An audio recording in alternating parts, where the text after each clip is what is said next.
Mano, na moral, dá o play aí.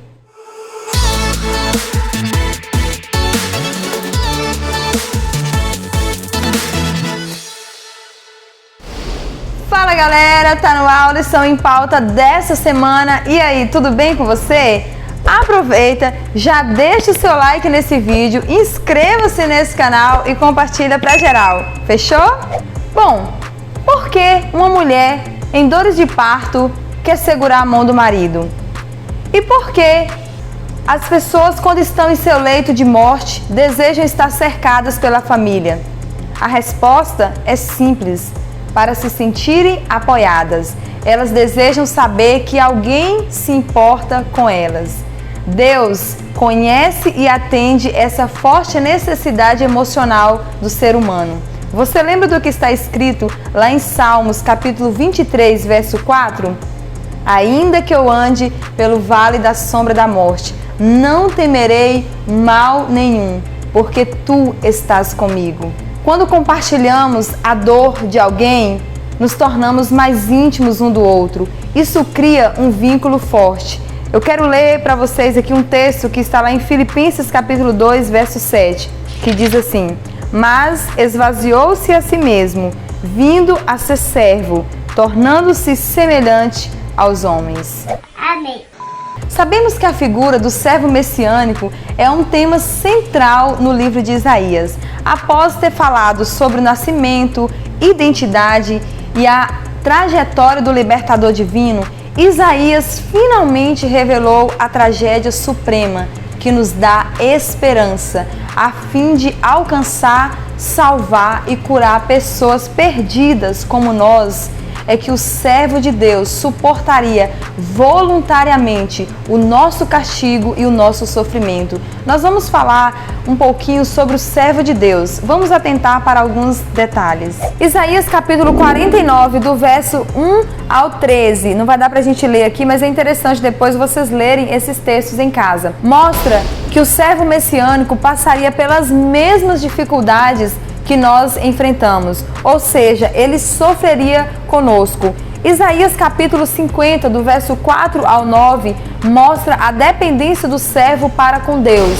Mas há um fator adicional: o servo ouve ao Senhor, o servo atende ao Senhor, lhe obedece, ainda que isso resulte em sofrimento.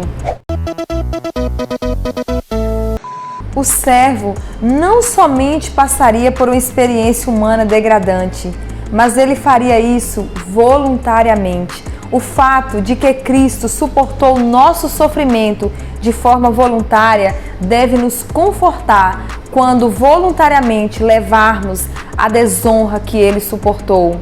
De uma coisa podemos estar certo: Jesus estará ao nosso lado em todos os momentos quando passarmos por lutas e provações.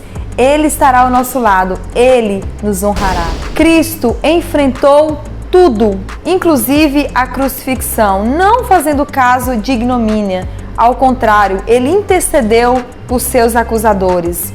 É válido mencionar que o sofrimento do servo é que culminaria na morte dele. Ele não apenas sofreria voluntariamente no sentido de passar por uma experiência difícil como qualquer ser humano passaria. Não, ele sofreria de forma única por nós para nos salvar. Ele era inocente. Você ouviu? Eu vou repetir. Ele era inocente e passou por tudo isso, por mim e por você. Essa mensagem do Evangelho, ela é tão surpreendente que Isaías 53 a repete de diversas maneiras, para que fique bem claro. Entendeu, criatura? Se você não entendeu, leia o capítulo 53. Se não entendeu, leia de novo até que você entenda. Tá bom. Cristo não é apenas o nosso Criador. Por causa do seu sacrifício, Ele é nosso Recriador. É Ele que nos dá a vida eterna.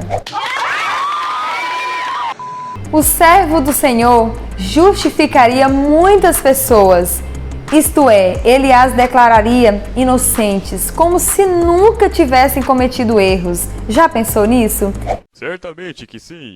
Eu quero ler um texto aqui para vocês, que diz o seguinte: que preço elevadíssimo foi esse que Deus pagou por nós. Olhem para a cruz e para a vítima nela pendurada. Olhem para aquelas mãos traspassadas de cravos e para aqueles pés pregados no madeiro. Cristo levou em seu próprio corpo o nosso pecado. Aquele sofrimento, aquela agonia representa o preço da nossa redenção. Está no livro A Maravilhosa Graça de Deus, página 172. Gente, por causa da substituição de Cristo, não do que fizemos, mas do que Ele fez, o Senhor justifica aqueles que pela fé aceitam o sacrifício de Cristo. Portanto, tornam-se justos no sentido de que são perdoados. E esse perdão muda a vida. Esse perdão mudou a minha vida e pode mudar a sua vida. Jesus é o meu Salvador, é o meu Redentor. E você, crê no servo de Deus? Aceita o Messias como sua justiça? Essa é a Lição em Pauta dessa semana. Eu aguardo por vocês nos próximos vídeos. Tem um abraço. Eu quero mandar um abraço para o Flávio e para toda a galera do Colégio Adventista de Gurupi. Eu acho que é assim que pronuncia. Também para Sandra Bergamo, Jandimar Bergamo, Deia, Denise e um abraço para toda a galera de São Paulo. Tchau! Elas esperam... Ei, volta aqui. Esqueci. De novo. Fala sério. 3, 2. Mostra. Mostra o quê? Nos